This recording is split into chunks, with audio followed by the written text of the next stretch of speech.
E agora há pouco nós tivemos a vitória da Espanha, 2-1, jogo que fechou aí o primeiro leva, né? Primeiro lado de semifinais. Fabian Ruiz abriu o placar aos 29 minutos do primeiro tempo para a Espanha. Aí o De Ketelaere empatou o jogo para a equipe da Bélgica aos 40 do primeiro tempo. E aí agora na reta final de jogo com o meu goleiro dando aquele frango. Ei, meu goleiro! Ei, meu goleiro! Acabou aí o Merino colocando a bola na rede, 42 do segundo tempo, classificando a seleção da Espanha. Deixa eu voltar lá para os Estados Unidos. Ô, Robson Morelli, você que esteve aí na casa alemã, como você disse, a casa dos inimigos, quero saber de você. O que você me diz desse jogo, Robson?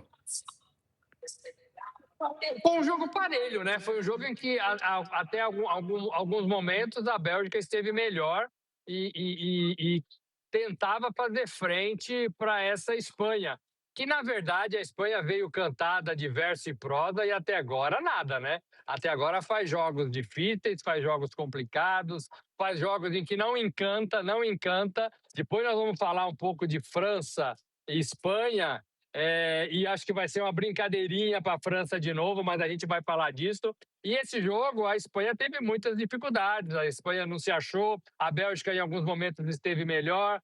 A Bélgica em alguns momentos poderia ter feito gol na frente da Espanha, e aí a gente não sabe o que poderia ter acontecido, mas o fato é que essa Espanha vem cheia de pompa, mas não convence, não convence. Avança,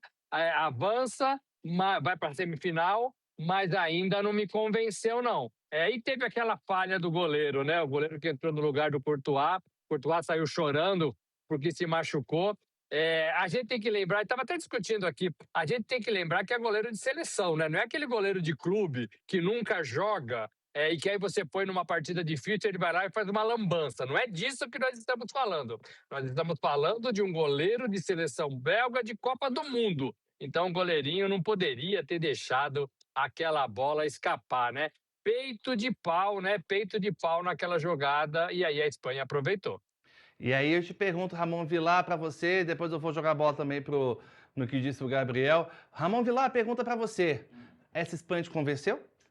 Eu vi no primeiro tempo, eu vi lances do primeiro tempo, não vi o primeiro tempo todo, mas pelo menos os que eu vi a Espanha com posse de bola, tentando pressionar, e no segundo tempo, que eu vi o segundo tempo todo, aí a Espanha pressionou muito mais, né?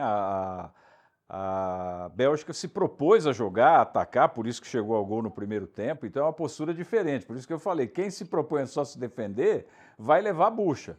Mas no segundo tempo a Espanha dominou, mas não chutava. Bastou o Cubarsí dar um chute a gol, o goleiro rebateu para frente, rebateu mal, rebateu errado, porque se ele rebate de lado, provavelmente o Merino não teria chegado na bola, então ele rebateu mal, aí eu acho que o goleiro falou, é Lemens, né, o nome do goleiro? Lemens? Lamens é nome de macarrão, mas enfim... Ele espalhou para frente, meu amigo, aí não teve jeito. Eu acho que a Espanha é um time muito, assim, sistemático. Né? Não é, talvez, aquela mesma Espanha que a gente viu em outros anos, mas Espanha e França, se a gente já projetar a semifinal, é um confronto muito interessante. A França já teve casos de eliminar a Espanha em Copa do Mundo e Eurocopa. Os últimos resultados têm favorecido a Espanha, inclusive um 5-4. Na Euro, né? Na Euro passada, Eurocopa, em que a Espanha acabou sendo campeã em cima da Inglaterra. Então deve ser um confronto muito interessante, acho que não vai ser fácil, pode dar qualquer coisa. É daqueles jogos que você pode jogar, apesar da França estar bem, né? Você joga o papel para cima e quem pegar primeiro leva. Bem, e aí, Gabriel, quero ouvir você também, porque veja, estou puxando aqui as estatísticas do jogo, foram 17 finalizações da Espanha, 5 da seleção belga, e nós tivemos também, só puxar mais alguns dados aqui rapidamente, 68% de posse de bola para a Espanha, 32% para a Bélgica. Exatamente, a Espanha é uma seleção de controle, está no DNA espanhol há muito tempo, desde antes até um pouquinho do título mundial de 2010. É um time que preza pelo controle e hoje veio com algumas mudanças. O Pedri, por exemplo, que não está no seu melhor momento físico, eu sou fã do jogador, achei ele espetacular, mas foi substituído pelo Fabian Ruiz, que é um cara que tem mais a pisada na área, tem mais infiltração e deu resultado conseguindo o primeiro gol. Destaques também desse time da Espanha são os dois laterais, que o dele é muito seguro e o Pedro Porro faz uma excelente Copa. Copa. Sem dúvida. Mas o grande diferencial realmente da seleção, que colocava a gente a pensar que estava no favorito, entre as duas primeiras, é realmente o jogo com os dois pontas bem incisivos. Um é o Lamine Yamal e o outro o Nico Williams. Só que o Yamal chegou à Copa recuperando de lesão, agora está bem fisicamente, mas claro, ainda não está no seu ideal, ainda não faz a Copa do Mundo do jovem que a gente pensa que estará entre os melhores do futebol mundial pelos próximos anos. E o Nico Williams está voltando de lesão de novo, se machucou novamente contra o Uruguai. Hoje o Yamal até fez uma boa partida, conseguiu dar um pouquinho mais de intensidade, de drible, daquilo que a gente espera dele, do que ele não tinha feito nessa Copa do Mundo. Mas aí o grande diferencial ele acontece exatamente com o Merino. Ele é impressionante, é o jogador clutch que fala, o decisivo, o que chega para definir. Ele que é um volante de origem, mas que tem muito gol, chegou a jogar de centroavante pela equipe do Arsenal, fez o gol no finalzinho assim como tinha sido contra Portugal, e tem uma comemoração maneira que ele vai dar a volta na bandeirinha.